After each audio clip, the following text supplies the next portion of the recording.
Hola, ¿qué tal? Muy buenas y bienvenidos a este nuevo vídeo donde veremos cómo tachar en Outlook.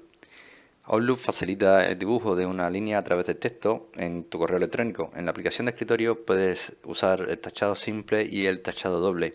Vamos a ver muy rápidamente cómo lo hacemos, ¿vale? Vamos a entrar a nuestro correo, vamos a abrir un nuevo correo para escribir un hilo. Esto le he aumentado el tamaño para que se pueda apreciar bien. Este es un tachado simple. Y después vamos a poner un tachado doble, ¿vale?